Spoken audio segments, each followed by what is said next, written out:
প্রশ্ন হইতেছে, আমি আপনি বেঁচে থাকবো তো? আমাদের সন্তানেরা বেঁচে থাকবে তো? হাসিনা তো আমাদের সন্তানদের পাখির মতো গুলি করে মারছে, কিন্তু আজকের সরকারও মারতেছে আমাদের আর আমাদের সন্তানদের। তবে ধীরে আসেন একটু বিস্তারিত বুঝে দেখি। আলাপ শুরুর আগে একটু গৌর চন্দ্রিকা করে নিই। আমি বাংলাদেশের মানুষের অনেক বাস্তব সংকট মোকাবেলার জন্য বেশ কিছু সমাধানের পথ বাতলাই দিছিলাম। চাইলে প্রফেসর ইউনূসের সরকার অনেকগুলোই বাস্তবায়ন করতে পারত, করে নাই। আজকে আমি এমন একটা ইস্যু নিয়ে কথা বলবো যার ভুক্তভোগী আমরা সবাই, আমি আপনি সবাই। আর এই সমস্যা আমাদের স্বাস্থ্য, আমাদের জীবনী শক্তি, আমাদের জাতির প্রোডাক্টিভিটি, উৎপাদনশীলতা একেবারে নিঃশেষ করে দিচ্ছে। আমরা যেন একবারে দাঁড়াইতে না পারি সেই ব্যবস্থা করতেছে। কি এটা? এটা হইতেছে বিষাক্ত খাদ্য। শুধু মানুষের খাদ্য না, পশু প্রাণীর খাদ্যও বিষাক্ত। আর সেইগুলা শেষ পর্যন্ত আমাদের শরীরে ঢুকতেছে। বাংলাদেশে যে পরিমাণে খাবারে ভেজাল, সেটা সম্ভবত পৃথিবীর শীর্ষে। কোন খাবারে ভেজাল নাই? দুধ বলেন, শাকসবজি বলেন, ফল, মশলা, আচার, আইসক্রিম, মাছ, কোনটা না? প্রত্যেক দিন আমরা নিজেরা বিষ খাই, সন্তানদের মুখে বিষ তুলে দিই। রেস্টুরেন্টে যে রান্না হয় সেটাও পচা। বাংলাদেশ সম্ভবত একমাত্র দেশ যে দেশে 5 স্টার হোটেলে খাইলেও পেট খারাপ হয়। ব্যানে ভ্যানে করছি না। একবার শেরাটন হোটেলে খাইছিলাম 2006 সালে। আমার নিজের টাকায় না, আমারও তো টাকা নাই শেরাটন হোটেলে খাওয়ার মতো। অফিসের বস ফ্রান্স থেকে আসছিল, ও খিলাইছিল। ওরে বাপ, রাত থেকে বমি আর পাতলা পায়খানা একেবারে ডাইরেক্ট হয়ে গেছিল। হাসপাতালে ভর্তি হইতে হয়েছিল, তার সাথে জ্বর। যাই হোক, কারো কোনো ভ্রুক্ষেপ আছে? এই যে খাবার দাবারের যে অবস্থা, আমরা যে বিষ খাইতেছি, কারো কোনো ভ্রুক্ষেপ নাই। নিরাপদ খাদ্য, এটা পাওয়া যায় মানুষের মৌলিক মানবাধিকার, এটাও মনে হয় জানে না কেউ। অথচ বাংলাদেশের খাদ্যকে পরিপূর্ণভাবে নিরাপদ করে তোলা সম্ভব 2 থেকে 3 বছরের মধ্যে। আমি গ্যারান্টি দিব এটাই হবে। কেমনে হবে আসেন সেটা বুঝে দেখি। আচ্ছা, আপনাদেরকে জানা আছে যে আমাদের কোন কোন সরকারি প্রতিষ্ঠান আর কতজন লোক এই যে নিরাপদ খাদ্য নিশ্চিত করার জন্য কাজ করে? আমরা পয়সা দিয়ে পালি সরকারি কর্মচারী। জানা নাই? আসেন সেটা দেখি। বাংলাদেশে নিরাপদ খাদ্য নিশ্চিত করার কাজে একাধিক প্রতিষ্ঠান যুক্ত আছে। এগুলো খণ্ডিতভাবে কাজ করে, আপনি কল্পনা করতে পারবেন না যে কত লোক কাজ করে। তাও আপনি যেই তিমিরে ছিলেন সেই তিমিরেই থাকতেছেন। আসেন এক এক করে দেখি। বাংলাদেশ নিরাপদ খাদ্য কর্তৃপক্ষ, BFSA, এদের কাজ হইতেছে স্বাস্থ্যসম্মত খাদ্য নিশ্চিত করার জন্য বাংলাদেশে প্রতিষ্ঠিত মূল এবং সবচেয়ে গুরুত্বপূর্ণ সংস্থা হচ্ছে এটা। এরা খাদ্য উৎপাদন দেখে, প্রক্রিয়াকরণ দেখে, আমদানি দেখে, বিপণনের প্রত্যেকটা স্তরে খাদ্যের মান পর্যবেক্ষণ এবং নিয়ন্ত্রণ করে। এটা বিভিন্ন সংস্থার কার্যক্রম সমন্বয়কারী বা আমব্রেলা বডি হিসেবে কাজ করে। অনুমোদিত লোকবল 365 জন। 2 নাম্বার, জাতীয় ভোক্তা অধিকার সংরক্ষণ অধিদপ্তর, DNCRP। আপনারা দেখেন যে মাঝে মাঝে ম্যাজিস্ট্রেট যায় দোকানে দোকানে, এটা হচ্ছে এই ভোক্তা অধিকার সংরক্ষণ অধিদপ্তর থেকে।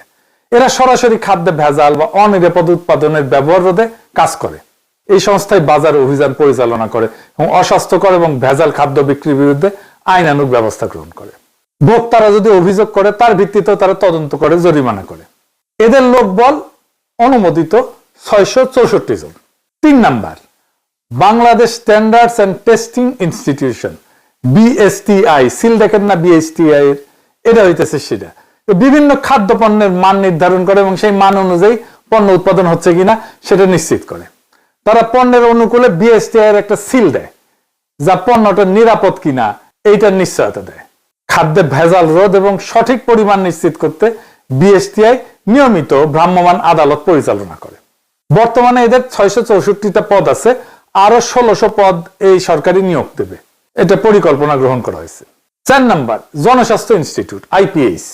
এইটা স্বাস্থ্য অধিদপ্তরের অধীনে থাকা জনস্বাস্থ্য রক্ষার জন্য একটা গুরুত্বপূর্ণ প্রতিষ্ঠান। এর অধীনেই আছে national food safety laboratory, NFSL।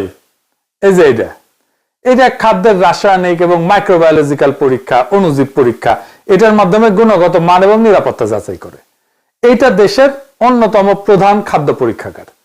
এইটার লোকবল আমি ঠিক খুঁজে পাই নাই, কিন্তু অনুমান করি এটা 100-র মতো হবে আর কি।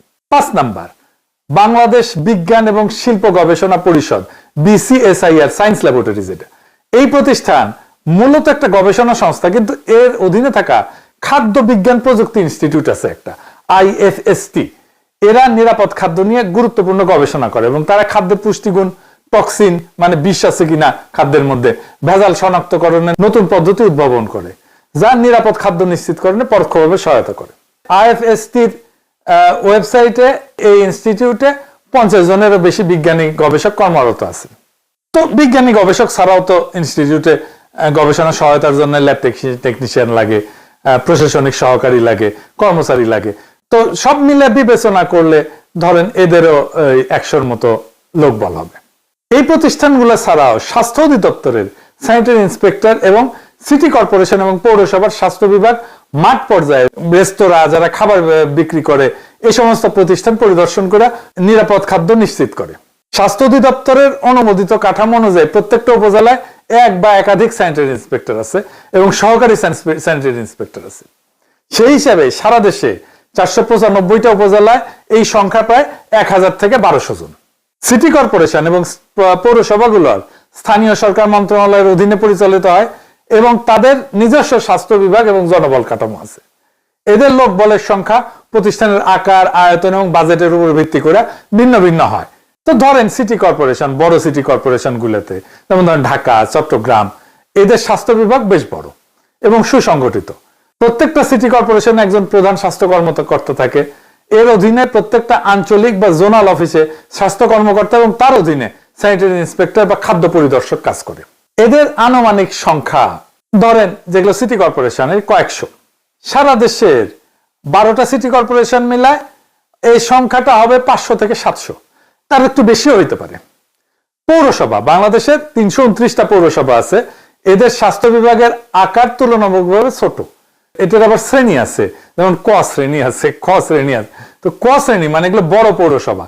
এখানে স্যানিটারি ইন্সপেক্টরের পদ থাকলেও ছোট পৌরসভাগুলোতে একজন স্বাস্থ্য সহকারী বা স্যানিটেশন টেকনিশিয়ান আছে, এই দায়িত্ব পালন করে, একই দায়িত্ব পালন করে। আনুমানিক সংখ্যা, এই সংখ্যাটা আমি কোথাও খুঁজে পাইনি, আনুমানিক সংখ্যা প্রত্যেক পৌরসভায় যদি গড়ে 2 থেকে 3 জন করে ধরি, তাহলে সারা দেশে পৌরসভাগুলোতে এই সংখ্যা 600 থেকে 900-র মতো হবে আর কি। বিভিন্ন সরকারি সংস্থাগুলোর অনুমোদিত এবং আনুমানিক লোকবল যোগ করলে প্রায় 4500-এর মতো হয়। এবার বলেন 4500 লোক আপনার নিরাপদ খাদ্য নিশ্চিত করতে কাজ করতেছে, পারতেছে কি? পারতেছে না। কিছু পারতেছে? কিচ্ছু পারতেছে না।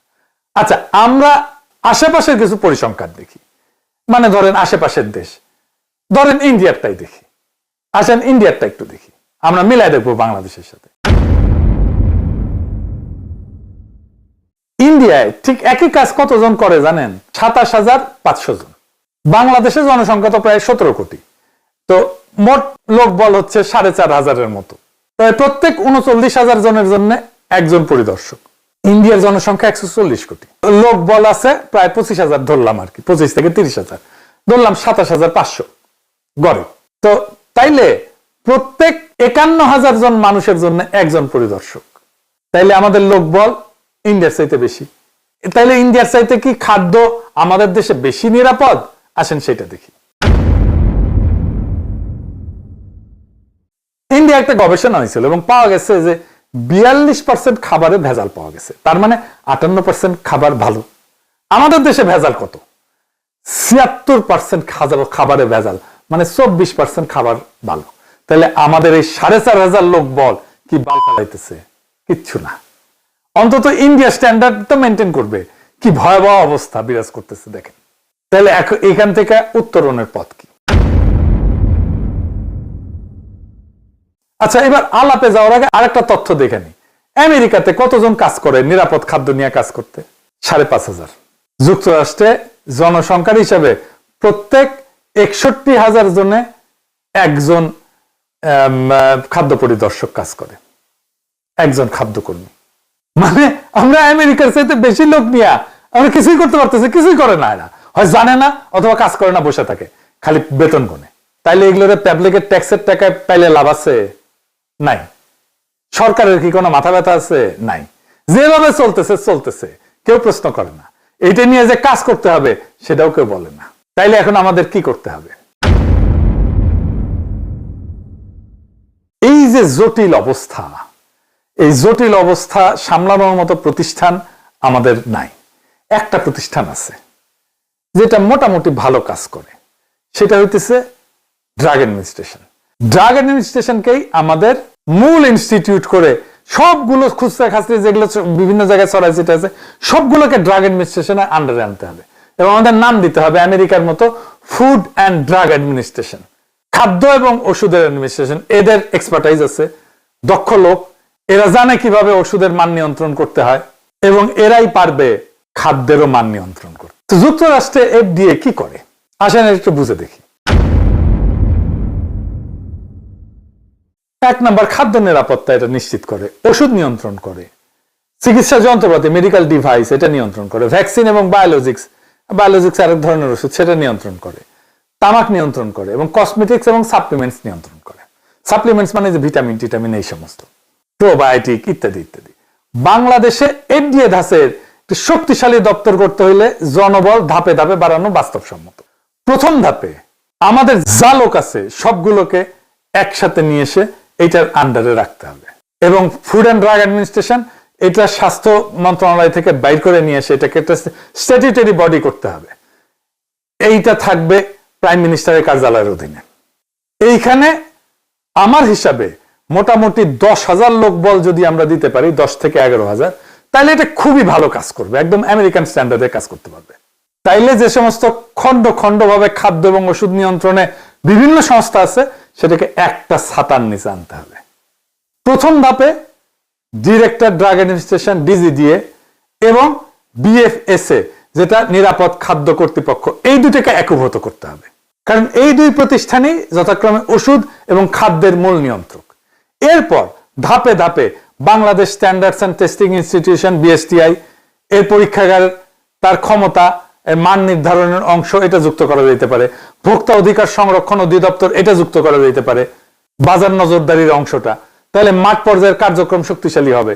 তামাক নিয়ন্ত্রণ সেল এটা স্বাস্থ্য মন্ত্রণালয় আছে এবং শিল্প ও বাণিজ্য মন্ত্রণালয় আছে। তো এইটা দুই জায়গা থেকে আলাদা করে এই FDA এর আন্ডারে দিতে হবে।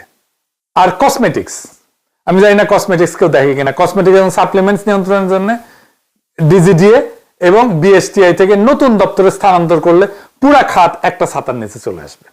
এইভাবে ধাপে ধাপে আগাইলে বিচ্ছিন্ন সংস্থাগুলো একীভূত হয়ে একটা পূর্ণাঙ্গ food and drug administration of Bangladesh গড়ে উঠবে। আমি আগেই বলছি যে পুরা দপ্তর সাজাইতে 10 থেকে 11,000 লোক লাগবে যদি আমরা এটা আমেরিকান স্ট্যান্ডার্ডে চাই। আমাদের হাতে আছে 4,500 লোক, তামাক নিয়ন্ত্রণের সাথে যুক্ত আছে প্রায় 1,000-এর মতো, তার মানে 5,500 হইল।